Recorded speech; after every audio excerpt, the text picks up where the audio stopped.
Hello subscriber and viewers எல்லாருக்கும் வணக்கம். இன்றைக்கி நம்ம சூப்பரான அருமையான ஹெல்த்தியான ப்ரோட்டீன் நிறைந்த ஒரு உருண்டை ரெசிபி தான் பார்க்க போகிறோம். இதுக்கு பேர் கெட்டி உருண்டை.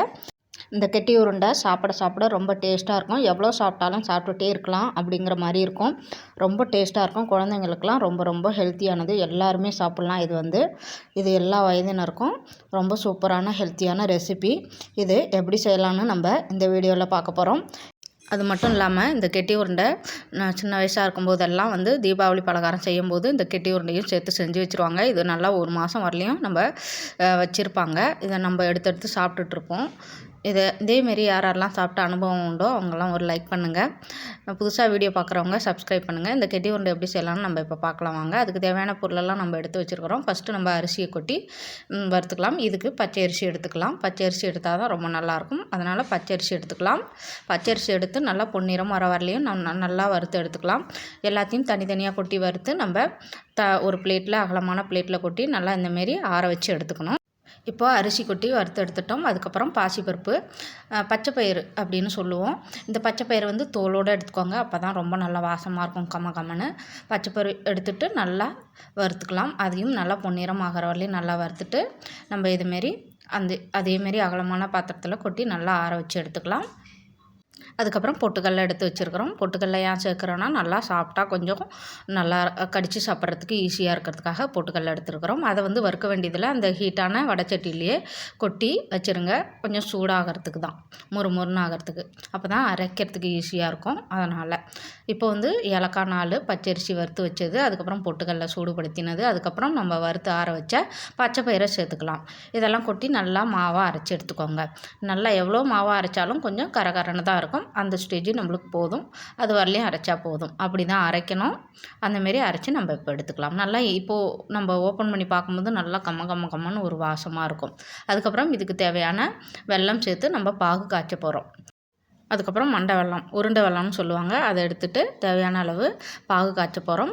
பாகுக்கு தேவையான கொஞ்சமான பிஞ்சாப் அமௌண்ட் உப்பு சேர்த்துக்கலாம். நல்லா ஸ்வீட்டாக இருக்கும். அதனால் உப்பு சேர்த்துக்கலாம்.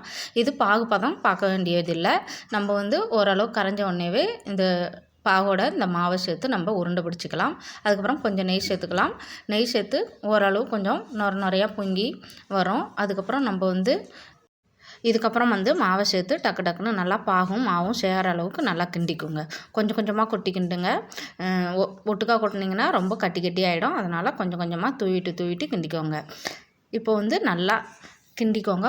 பாகும் சர்க்கரையும் நல்லா சேர்கிற அளவுக்கு கிண்டிக்கோங்க. கரெக்டாக இருக்குது. நம்ம சேர்த்த பாகும் சர்க்கரையும் நல்லா கரெக்டான அளவாக இருக்குது. போதும்.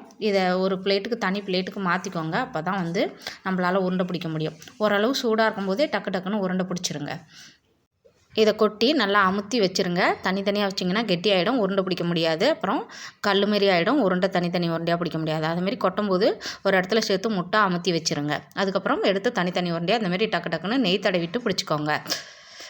இதோட பொருள் அளவெல்லாம் என்னென்ன எடுத்துருக்கேன்னு அளவெல்லாம் நான் டிஸ்கிரிப்ஷன் பாக்ஸில் மென்ஷன் பண்ணியிருக்கிறேன். அதேமாரியே நீங்களும் எடுத்து செஞ்சு பாருங்கள். சூப்பராக அருமையாக ஈஸியாக உடனே செஞ்சிடலாம். ரொம்ப டைம்லாம் எடுக்காது. இப்போ பார்த்தீங்கன்னா பொருளெல்லாம் வறுத்து அரைச்சி உடனே செஞ்சுட்டோம். நம்ம இது ஒரு 10 நிமிஷம் தான் எடுக்கும் செய்யறதுக்கு. நீங்கள் குழந்தைங்கள்லாம் இருந்தால் ஈஸியாக ஸ்நாக்ஸ் கடையில் வாங்கி கொடுக்குறதுக்கு பதிலாக இந்தமாரி வீட்டிலையே ரெடி பண்ணி கொடுங்க. சூப்பராக டேஸ்ட்டாக இருக்கும். சாப்பிடுவாங்க விரும்பியும். இந்த உருண்டை பிடிக்கும்போது ரொம்ப வழவழன்னு பிடிக்காமல் கொஞ்சம் கரடு முரடாகவே பிடிங்க. அப்போ தான் கடித்து சாப்பிட்றதுக்கு நல்லாயிருக்கும். வழவழன்னு பிடிச்சோம்னா கடிக்கும்போது பல்லில் வழுக்கிட்டு நாக்கு கடிச்சுப்போம். அதனால் கரடு முரடாகவே பிடிச்சா தான் கடித்து சாப்பிட்றதுக்கு ஈஸியாக இருக்கும், கிரிப்பாக இருக்கும். அதனால தான் கொஞ்சம் கரடு முரடாக பிடிச்சி வச்சுருக்கோம். அவ்வளோதாங்க. நம்மளுக்கு தேவையான சூப்பரான சத்தான கெட்டி உருண்டை, ப்ரோட்டீன் நிறைந்த கெட்டி உருண்டை ரெடி ஆகிடுச்சு. இதை நீங்கள் 1 மாதம் வரலையுமே வச்சுருக்கலாம். கெட்டே போகாது. சூப்பராக இருக்கும். சாப்பிட நல்லா தித்திக்கும் சுவையில் இருக்கும். இந்த வீடியோ பிடிச்சிருந்தா மறக்காமல் சப்ஸ்கிரைப் பண்ணுங்கள், லைக் பண்ணுங்கள், உங்கள் ஃப்ரெண்ட்ஸ்க்கெலாம் ஷேர் பண்ணுங்கள்.